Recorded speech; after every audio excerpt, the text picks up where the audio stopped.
정관용의 지금 이 사람.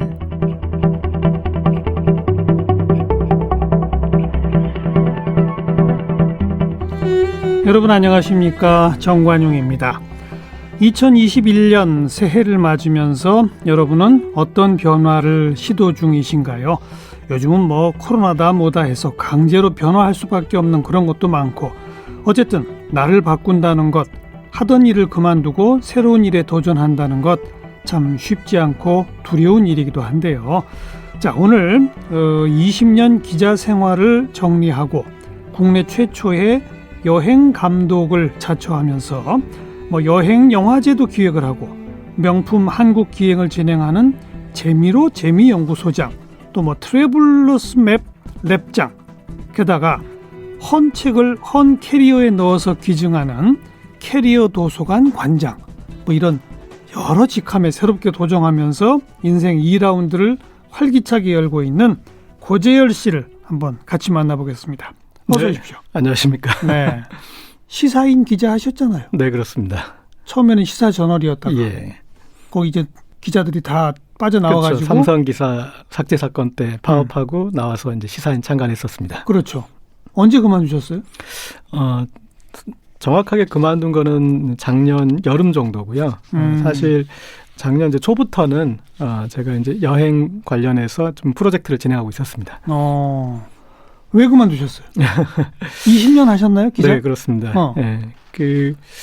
이제 여러 가지 이유가 있을 것 같은데요. 그러니까 기자 일은 좀 할 만큼 했다라는 생각이 들었습니다. 20년 하니까. 네. 그리고 어떤 이제 업에 그 전성기라는 게 있는데 제가 생각했을 때 좀 지나고 있지 않나 하는 생각이 들었어요. 그러니까 그 다음에는 제가 이제 이전에 했던 걸로 좀 우려먹는 기간이 되지 않을까 싶고 좀 후배들한테 짐이 될 수도 있겠다. 그러니까 또 특히 그렇게 생각했던 이유는 제가 좀 이제 관심이 여러 분야에 좀 뻗치는 스타일이라 가지고 특히 이제 여행 쪽으로는 좀 이쪽으로 좀 더 해봐야겠다는 생각이 들어서 그렇게 하면 양다리가 되잖아요. 그렇죠. 그래서 그렇죠. 이거를 좀 진중하게 하려면 하나를 선택해야겠다. 그래서 기자는 이제 좀 충분히 했던 것 같고 그래서 한번 새로운 걸 해보자 해서 여행 감독을 한번 자처해 봤습니다. 여행 감독이란 그 직함은 처음 나온 것 같아요. 네. 본인이 만드셨어요? 예, 많은 분들이 이제 그 여행 작가분들은 흔하게 접하시잖아요. 여행 작가. 예, 그러니까 본인이 이제 여행지를 다녀오고 또 여행기를 이제 쓰고 어떻게 보면 이제 그분들이 여행의 시나리오를 쓰신 거죠. 예, 그런데 이제 실제 그걸로 여행을 만든다라고 하면 특히 또 이제 다른 사람들을 위한 여행을 만든다라고 하면 좀 그건 좀 다른 일인 것 같고, 네, 그리고 그 이제 사람들이 보통 이제 그 여행업에 계시는 분들은 관광이라는 표현을 많이 써요. 그렇죠. 네, 관광업이라고 하시고 이제 근데 사람들이 여행이라고 하면은 관광하고 좀 다르게 생각하시는 부분이 있어요. 다르죠. 좀 우선 그러니까, 느낌이 달라요. 네, 그러니까 관광은 그냥 구경 다니는 그렇죠. 거. 그러니까 여행은 좀 더 뭔가 자기 자신에게 남는 행위를 하는 것 같고 좀 의미 있는 행위를 하는 것 같고, 그러니까 관광업에 계시는 분들은 그러니까 관광을 위한 걸 펼치지만 근데 실제 여행을 하는 사람들은 내가 뭔가 그 이상의 것을 얻고 싶은 그런 심리가 그렇죠, 있다고 그렇죠. 생각을 하고 그래서 이제 그걸 생각했고, 그리고 제가 이제 좀 많은 시간이 지났지만 한 30년 정도 시간이 지난 것 같은데 X세대였습니다. X세대. 그 시절의 신세대. 네, 그러니까 우리 사회가 민주화되고 산업화되고 그 성과물로 어떤 그 문화의 시대를 누렸던 그 세대인데, 그래서 뭔가 어떤 이 삶을 좀 잘 즐기는 거에 대해서 상당히 다른 세대보다 좀 마인드가 있는 셈인데 어느 날 이렇게 좀 주변을 둘러봤더니 그들에게 여행이, 그러니까 우리가 배낭여행 1세대였는데 어느 날 주변을 둘러봤더니 잊혀졌어요? 네, 가족들을 데리고 이제 하는 그런 여행이나 혹은 출장 가거나 그런 다음에는 자기 여행을 할 여력까지는 없는 상태더라고요. 네, 그래서 내가 이들을 위해서 뭔가 한번 그 여행으로 뭔가 이끌 필요가 있겠다. 그리고 최근 한 5년 정도는 계속 그렇게 여행을 만들어 봤는데 너무나 좀 의미 있게 받아들여서 그냥 흔히 말하는 무슨 테마가 있는 여행, 테마가 있는 관광 뭐 이런 건 요즘 많이 늘어나고 있잖아요. 네네네. 예. 그거랑 비슷한 거 아닙니까? 예. 근데 이제 이렇게 패키지 생각하시면 여행들이 우리나라에 네네. 워낙 강하니까. 예, 예. 이렇게 생각하시면 좀 좋을 것 같아요. 그러니까 그 이제 패키지 여행으로 먼저 생각을 해보면 패키지 여행이 우리나라가 진짜 말씀하신 되게 강해요. 네. 세계적으로도 강하고 그다음에 개인이 여행을 짜보시면은 그 패키지 여행의 가성비를 이길 수가 없어요. 못 따라가죠. 네네. 네. 그런데 이제 그 패키지 여행이란 건 이 전 세대 남녀노소 그리고 어떤 사람의 성향이든 간에 다닐 수 있게 좀 제너럴하게 만든 그렇죠. 그렇게 되죠. 기성품이고 그다음에 또 하나는 그 여행에 대한 이제 좀 담론도 되게 많아요. 여행기나 뭐 여행으로 이제 말씀하신 이제 그런 분들이 많은데 그들의 대상 그 여행 이야기를 다 듣는 대상이 대부분 20대의 어떤 그 청춘이에요. 그 사람들한테 여행이란 무엇이고 여행 가서 어떻게 자기 자신을 발견하고 여행에서 어떤 깨달음을 얻고 이제 그런 적이고 제가 이제 주로 그 여행을 연출할 때 염두에 두는 분은 이제 한 30대, 40대, 50대 바쁜 현대 도시인들. 네. 이들이 어떻게 하면 그러니까 여행이란 건 결국은 자기가 시간을 가치 있게 쓰고 돈을 의미 있게 사용하는 것인데 그거를 좀 미리 준비해 줄 사람이 필요하겠다. 네. 그 역할을 이제 제가 자임한 거죠. 그러니까 크게 봐서는 패키지 여행 기획자 중에 하나인데 네, 그렇게 볼 수 있죠. 기존의 패러다임과 좀 다르게 연출한다 이거로군요. 네네네. 제일 다른 게 뭡니까? 기존과 다른. 네. 고재열만의 차별성. 네. 이렇게 생각하시면 돼요. 그러니까 보통 우리가 여행을 짠다. 그러면은 코스를 짜는 거잖아요. 코스. 그렇죠. 이제 여행을 짠다라고 그러면. 근데 제가 여행을 짜는 거는 사람을 짜는 거거든요. 근데 사람을 짜는 건데 이제 두 가지. 하나는 이제 같이 갈 사람을 짜는 겁니다. 예전에 제가 한 10년 전쯤에 히말라야 트레킹을 갔는데 그 트레킹을 아는 사진작가분이 사람을 짜줬는데 그 안에 뭐 그 고산 등정가도 넣고 음악가도 넣고 패션 디자이너도 넣고 미술가도 넣고 건축가도 넣고 또 여행가도 넣고 이렇게 넣어줬더니 그 여행이 너무나 저한테 재밌었어요. 그러니까 이들이 이제 뭐 하나를 보더라도 그것을 건축가 입장에서 또 패션 디자이너 입장에서 또 어떤 산을 봐도 그 산에 갔다 온 사람이 그 얘기를 저기서 내가 저 산에 올라갈 때 어떤 느낌이었고 그러니까 그렇게 했을 때 이 여행은 너무나 멋지다. 그러니까 그래서 우리가 어디를 가느냐도 중요하지만 어떤 사람들하고 가느냐 중요하겠다. 네. 그래서 제가 이제 기자 생활하면서 특히 이제 제가 문화부 기자를 많이 하고 또 이제 소셜 네트워크 서비스에서 여러 가지 그러니까 소셜 뭐 블로그나 트위터 활동을 많이 해서 이제 네트워크가 다른 사람에 비해서 좀 넓은 편인데 그래서 그런 사람을 짜서 이 사람들이 이제 어떤 절묘한 만남을 여행지에서 할 수 있겠다는 그 사람을 짜는 거. 첫 번째. 같이 여행 갈 팀을 짜는 거. 그렇죠. 첫 번째는 그거고 두 번째는 여행을 우리가 갈 때도 이제 기존에 이제 패키지 여행에서 보면은 어떤 프리미엄 패키지 여행도 있습니다. 좀 이제 가격을 높게 하는데 그때 이제 우리가 헤드라이너라고 그 여행의 어떤 대표자, 그 어떤 뭐 유명한 사람, 어느 지역의 전문 교수, 뭐 그런 사람들 이런 분들이 인솔 하는 게 있죠. 그렇죠. 그래서 그런 비슷한 개념인데 저도 이제 그런 그 로컬에 계시는 분들 중에 뭐 로컬 크리에이터도 쓰고 그쪽에 또 좀 전문가도 쓰고 또 그리고 제가 제일 선호하는 분은 그 지역에 계시는 한량입니다. 한량. 네, 그래서 쓸데없는 일에 관심이 많고 쓸데없는 정보가 많은 이제 한량과 그런 여행을 짜는. 그래서 사람들을 짜고 또 거기에 가서 이제 한 그 사람을 짜서 이제 그러니까 같이 떠날 사람과 가서 만날 사람. 네. 그렇게 사람을 짠다? 그게 저한테는 이제 핵심이죠. 네. 그러니까 아무리 좋은 여행지라도 저한테 이렇게 사람이 보이지 않으면 저는 이제 나중으로 좀 미뤄둡니다. 그러면 거기서 뭐 관광 이런 건 안 하는 거예요? 근데 그 관광하고 여행하고 관계가 제가 봤을 때는 돈과 행복의 관계인 것 같아요.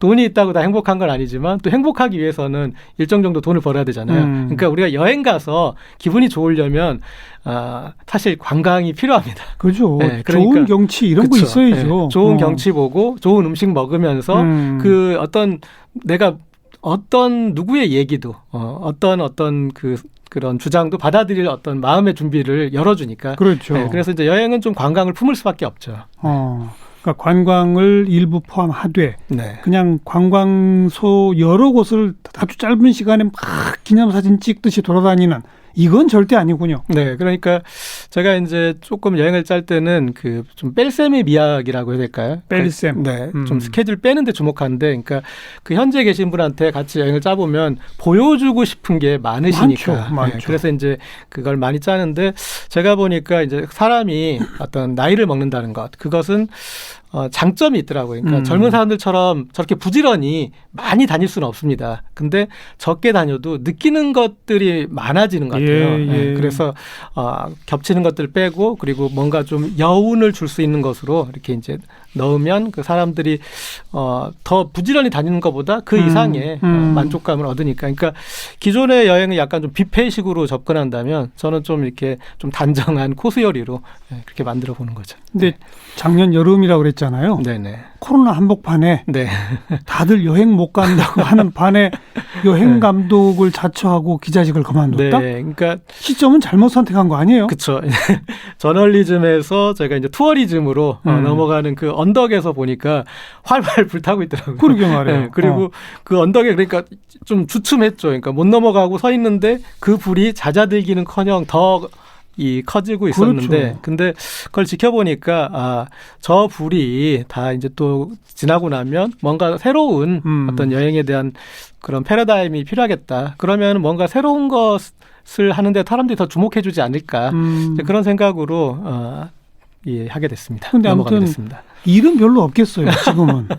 근데 이게 해외여행 같은 건 아예 네네. 기획조차 못할 거 아니에요. 그렇죠. 이제 처음에는 그러니까 해외여행을 기획하는 재미에 이제 시작을 했었는데, 이제 작년 여름 정도 되면은 이제 이게 언제까지 불가능해질지 이렇게 그러면서 다시 이제 국내 여행으로 눈을 돌렸는데, 물론 이제 지금은 국내 여행도 좀 같이 단체 여행이 힘든 상황이지만, 근데 이제 국내 여행에 돌렸는데 너무나 의미가 있더라고요. 네, 그러니까 제가 직접 이렇게 다녀보니까 너무나 좋은 곳들이 많고. 예를 들어서 하나만 좀 소개해 주시면. 네. 어떤 사람들을 조직해서 어디를 가서 뭘 했다. 이렇게 네네. 좀 하나만 보여주시면. 예. 이를테면 이제 저런 적이 있었어요. 그러니까 사실은 저는 이제 섬에 데려가는 걸 좋아해요. 근데 섬은 지금 이제 인프라가 너무나 없고, 그다음에 사람들이 예약을 하거나 이런 것들이 힘든 게 많습니다. 배나 그런 거. 그래서 이제 엄두를 못 내는데, 섬에 들어갔을 때 흔히 말하는 여행감, 내가 어디론가 떠나왔다라는 느낌. 그리고 이 도심에 지쳐있던 사람들이 좀 한적한 것을 보기 위해서 예. 그런 이제 섬 여행을 이렇게 이제 저는 많이 도모하는데, 한 번은 그 섬을 여행을 잡아놨는데 태풍이 불어가지고 이제 못 가게 됐는데, 그럴 때 제가 이제 그 플랜 B로 그러면 이렇게 비가 오면 우리 한갓진 우리 전통 한옥에서 그 처마에서 비 떨어지는 것만 봐도 뭐 기분 좋지 않겠냐, 그러면서 거기서 이제 얘기 나누고 뭐 우리끼리 한잔하자. 그래서 이제 그냥 처마에 비 떨어지는 여행 가실 분들은 같이 가시자 이런데 대부분 따라오셨어요. 어차피 시간 비오는 분들. 네, 그래서 그런데 이제 그 여행 오셔가지고 또 정말 그러니까 프로그램이라는 게 별로 없죠. 네, 그리고 이제 밖에는 이제 비가 몰아치고 있으니까. 그래서 그런 이제 가운데서 그런 이제 한옥에서 1박 2일을 보내는데 사람들이 너무나 좋아했고요. 그리고 제가 이제 아까 섬 이제 말씀을 드렸는데. 예. 섬에 들어가면 사실 제가 별로 그렇게 한 게 없는데, 그러니까 그리고 뭐 그분들이 엄청난 해외여행들도 많이 하셨던 분들이야. 여행을 못 가본 분들이 아니고. 그런데 그렇게 제가 이제 어떤 사람들을 짜서 섬에 갔는데, 거기서 이제 저녁 때 자기들 얘기를 하는데, 다들 이 여행에 자기를 불러줘서 너무나 고맙다고, 여기에 너무나 나한테 소중하다, 그런 얘기를 하면서, 그래서 쭉 지켜보다 보니까 이 수고하고 짐진 자들이 다 나한테 와 있는 거, 이렇게 그럴 정도로 해서. 그건 같이 간 사람들이 서로 맞았다는 그렇죠. 얘기일까요? 예. 그게 이제 저는 재밌는데, 그러니까 그 현대인들이 그러니까 도시를 떠나면 제가 보니까 무장 해제가 되는 것 같아요. 그러니까 우리가 어떻게 보면 명함에 써진 그 직함들이 갑옷이지 않습니까? 그 갑옷을 입고 도시에 있는데, 도시를 넘어가면 갑옷을 벗으면 아저씨 아줌마인 거죠. 그렇죠. 네, 그래서 그렇게 됐을 때 이제 그분들은 또 이제 감독이 저한테 의지도 하고, 근데 처음에 이렇게 도시를 벗어날 때 그들의 어떤 모습을 보면은 다 전날까지 일을 열심히 하거나, 아니면 또 술을 열심히 마시거나, 뭐 이렇게 해가지고 다 지쳐가지고 이렇게 같이 버스에 앉아 있으면은 그 우리가 어시장에서 본 이제 동태들 그게 다 사람과 사람 사이가 얼음처럼 네. 그렇게 보이는데 그분들이 이제 여행을 와서 이제 자기 얘기를 또 해놓고 그러면서 어우러지는 모습을 이렇게 이제 그 사람 그 온도가 바뀌는 모습을 보면은 이거는 정말 의미 있는 일이고 이런 분들에게 이제 이런 여행들이 좀 있어야 된다. 삶의 활력소가. 근데 지금 되겠다. 자칫 그 말씀을 일반 우리 청취자분들이 들으면 네. 그럼 고젤이라는 여행 감독 나도 좀 마음에 들어서 나도 같이 가고 싶소라고 해도 나는 자격이 안 될 수도 있겠는데 이렇게들 우려하실 것 같은데. 제가 이제 또 몇 단계에 걸쳐서 기회를 드립니다. 그래서 이제 제너럴하게 누구든 이제 올 수 있는 그런 여행도 하고 그리고 이제 점점점 본인의 이제 취향에 맞게 네. 그리고 또 그분들이 또 제가 안 맞을 수도 있고 그래서 저는 좀 이제 스펙트럼은 좀 넓게 해봅니다. 여행도 알겠습니다. 어떤 여행들은 뭐 무인도도 가고 또 이제 고급지게도 해보고. 해외 여행 짤 때랑 국내 여행 짤 때랑 제일 큰 차이가 뭐든가요? 네. 이 기본적으로 여행업은 제가 봤을 때 솔루션과 큐레이션이거든요. 그러니까 솔루션이란 건 뭐냐면 장벽. 그 장벽을 여행사가 극복해 주기 때문에 우리가 돈을 내는 거예요, 사실은. 그러니까 해외여행 같은 경우 비자, 그다음에 항공권, 뭐 숙소, 또 교통 이동수단, 언어. 그렇죠. 이 장벽을 극복시켜 주는데 예. 국내 여행에는 이런 장벽이 전혀 없는 거죠. 없죠. 네, 그래서 이제 국내 여행에서는 큐레이션인 거죠. 내가 내 시간을 쓰고 내 돈을 쓰는데 이 사람이 이제 골라준 그런 코스로, 그런 장소로 그리고 그런 거를 이렇게 경험하면은 내 시간과 돈을 의미 있게 쓸 수 있다. 이제 그런 그 큐레이션을 보여주는 거죠. 네. 그럼 이제 장소, 그다음에 식당, 네. 숙소도 중요하잖아요. 예. 근데 이제 국내 여행이 제가 봤을 때 가장 이 단점이 숙소입니다. 예. 왜요? 일단은 지금 이제 해외에서 많은 분들이 좋은 숙소들을 경험을 많이 하셨어요. 그 숙소와 비교해 보면은 국내 숙소가 너무나 가성비가 안 좋죠. 예. 그리고 또 하나는 그 숙소 인프라가 잘 구축된 곳이 몇 곳 없어요. 그러니까 제주도, 부산, 강릉, 또 뭐 거제나 여수 이런 데를 제외하고는 뭔가 이제 그 여행을 짜려면 숙소를 먼저 잡아야 되잖아요. 그렇죠. 그런데 그 숙소가 어느 정도 인프라가 구축된 도시가 별로 없어요. 네, 그런 게 단점이고 또 하나는 이제 일본에 우리가 그 숙박 문화하고 비교해 보면 예. 일본은 그게 이제 료칸이 됐든 또 이제 민숙, 그러니까 우리로 치면 여관에 해당되는 그런 곳이든 간에 대부분 좋은 욕장이 있고 그리고 또 저녁 식사를 제공을 해요. 맞아요. 네, 그러다 보니까 숙소에 좀 일찍 와서 편하게 몸도 씻고 그다음에 저녁도 먹고 하면서 이제 어떤 여유를 즐길 수 있는데 숙소를 즐기죠. 네네. 근데 우리 여행은 숙소는 잠만 자는. 그렇죠. 잠만. 그러니까 더 딜레마가 생기는 거예요. 왜냐하면 고급 숙소를 하기에는 내가 잠만 자는데 너무 왜 비싼데. 네. 그래서 이제 숙소에 딜레마가 있어서 저는 이제 그거를 쿠바식 해법으로 한번 풀어봤습니다. 쿠바? 네. 쿠바는 어떤데요? 네. 그러니까 쿠바의 숙소 문제가 아니라, 그러니까 쿠바의 제가 이제 음식점을, 그러니까 쿠바의 음식점 가면은 음식점마다 밴드들이 나옵니다. 근데 보통 실력이 아니라 어떤 한 음악 씬을 맞아요. 네, 그 음식점에서 그렇다고 하더라고요. 네네. 그래서 이제 거리에 그냥 악사들도 대단한 실력이라고 너무나 하더라고요. 좋게 그렇게 이제 몇 끼 이제 식사를 잘했는데 어느 날 음악을 연주 안 하는 식당에 갔는데. 그때 느꼈어요. 쿠바 음식이 별로 맛이 없구나. 그리고 그동안 우리가 거의 똑같은 걸 먹고 있었구나.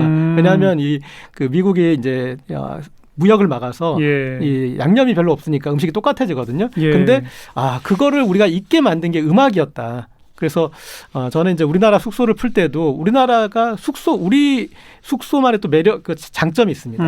그건 뭐냐면 우리가 대학 때부터 MT를 많이 다녔잖아요. 맞아요. 네, 그래가지고 그 MT형으로 숙소가 발달해 있어요. 펜션이나 뭐 어떤 한옥도. 맞아요. 네. 그러니까 숙소에 가서 MT 하듯이 네. 사람들 둘러 앉아서 모여 앉아서 얘기하고 뭐 이런 프로그램. 그렇죠. 그래서 이제 거기에 우리는 숙소를 빌린 게 아니라 공간을 대여한 거다. 그래서 저기를 우리가 저 숙소를 10분 활용할 수만 있다면, 그러니까 거기에서 우리끼리 뭐 공연도 하고 또 우리끼리 파티도 하고 뭐 그걸 할 수 있다면 이제 사람들한테 이 숙소가 어느 정도 고급진이 아닌지 그건 좀 잊을 수가 있는 거죠. 알겠습니다. 네. 그럼 이제 당분간은 국내 여행에 주력할 수밖에 없을 것 같고 네네. 코로나 상황이 좀 풀리면 그 야심차게 기획하고 있는 그런 뭐 새로운 상품이 있습니까? 네. 일단 이제 저의 이제 어떤 그 여행의 컨셉을 집약한 것이 도시인을 위한 자발적 섬 유배거든요. 네. 네, 도시인을 위한 자발적 섬 아까부터 섬을 유배. 강조하시네. 그래서 한번 유배선을 띄워보는 게 그래서 같이 이제 저 이렇게 따라서 그 배를 타고 다니다가 마음에 드는 섬이 있으면 스스로 난 여기서 유배를 당하겠어 하면서 이제 그런 것들 있고요. 예. 네. 그리고 또 이제 아웃도어를 좋아하시는 분들하고는 지금 이제 그 코로나 국면에 가장 지금 확장돼 있습니다. 아웃도어 그 캠핑이나 예, 차박 예. 뭐 이런 것들이. 근데 남북 교류가 좀 활발하게 되면은 같이 한번 개마고원으로 가는. 개마고원. 네, 그래서 우리 정주영 회장이 예전에 500마리 소떼로 소떼 물고 방북했죠. 그랬는데 캠핑카 500대로 한번 개마고원을 가보는 프로젝트나. 예. 육로로 여기서부터 출발해서 개마고원까지 캠핑카를 타고 간다. 그렇죠. 네. 그거는 근데 굉장히 좀 오래 걸리겠는. 또 그밖에 어떤 기획이 네, 있습니까? 그리고 제가 좀 재현하고 싶은 여행 중에 하나가 이게 1948년 런던 올림픽 때 우리 선수단이 그 런던까지 가는데 20박 21일이 걸렸어요. 비행편이 제대로 안 되니까. 네. 맞아요. 그리고 그 올림픽에 출전하기 위해서 미 군정에 이제 요청을 했는데 미 군정이 너희가 거기 갈 돈이 어딨냐. 그래서 우리가 그때 체육복권도 만들었습니다. 체육복권. 그리고 최초의 특파원도 그때 등장하고. 그러니까 어떻게 보면 대한민국의 가장 그 어떤 이 단지 올림픽 출전만이 아니라 네. 대한민국의 어떤 그 큰 의미가 지는 여행인데 예. 그 20박 21일의 여행을 체육인들하고 한번 재현을 해본다면 그리고 각 나라에 알겠어요. 그렇게 만나보면 아주 재밌을 것 재미난 같아요. 기획들을 많이 가지고 계시네요. 네네. 그뿐 아니라 캐리어 도서관 관장을 또 말씀하시는데 예. 헌 책을 헌 캐리어에 넣어서 기증한다? 네네. 이건 뭐예요? 제가 예전에 이제 기적의 책꽂이라고 SNS 활동을 한참 할 때 그때 현책을 모아서 나누는 프로젝트를 좀 했습니다. 네, 네. 그때 2011년, 12년 했는데 한 그 11만 권 정도 사실은 모아서 날라본 경험이 있어요. 근데 이제 그때 너무 책을 나르는 게 너무너무 힘들어서 너무 무거우니까. 그래서 이제 그것 때문에 지쳐 있었는데 못 하고 있었는데 어느 날 이렇게 이제 좀 아파트 단지 이렇게 돌아다니다 보니까 요새 캐리어, 그러니까 특히 여행을 못 가서 그런지 캐리어 버려진 것들이 많더라고요. 그래서 저거를 책장으로 쓰면 되지 않을까? 책장으로? 예. 그래서 한번 제가 꽂아봤어요. 그랬더니 이제 보통 두 줄 정도로 이렇게 꽂으면 책들이 꽂히고 이제 중간에 좀 이렇게 대를 받치고 그리고 큰 캐리어는 한 3줄 정도를 이렇게 꽂을 수 있는데 이거를 그러면 책장으로 쓰는 그런 이제 책 나눔을 해보자. 그러네요. 네네네. 그러니까 책만 갖다 보내주면 현지 받을 곳에 사실은 책장도 또 짜야 되고 하는데 그렇죠. 네. 캐리어 채로 보내면 네네. 캐리어 뚜껑만 그냥 잘라버리면 네네. 바로 책꽂이가 되는 거네요. 네네. 그리고 이제 그게 그 기증자 한 명 한 명의 도서관인 거잖아요. 자기 맞아요. 이름에. 맞아요. 그래서 또 그 어떤 사람이 어떤 식으로 책장을 꾸렸는지도 보는 게 재미도 있고. 그래서 그리고 또 결정적으로 제가 이제 여행을 업으로 한번 해보겠다 생각을 했는데 이게 이제 뭐든 재밌는 거를 일로 하면 재미가 없다고 하지 않습니까? 그래서 이게 제가 보니까 그 사실 뭐 어떤 일이든 영원히 재밌는 일은 없지 않습니까? 그래서 좀 그 재미를 영원한 재미를 보장하는 것 중에 하나 저는 의미라고 생각합니다. 의미. 그래서 의미 있는 일을 해보자. 그리고 지금 특히 이제 코로나로 여행 불가 시대에 그 책 캐리어를 내가 갈 여행지에 먼저 보내놓자. 그래서 제가 그 기증하는 곳도 예전에 이 기적의 책꽂이 할 때는 책이 좀 필요한 어떤 좀 시설이나 그런 곳 위주로 보냈다면은 캐리어 도서관 할 때는 우리가 이 여행지에 가서 우리가 나중에 만날 수 있도록 그리고 거기를 더 좋은 도서관으로 이미 꾸며놓고 나중에 찾아가자 그 개념으로 좀 거기에 이제 포석을 하듯이 구축을 해두고 있습니다.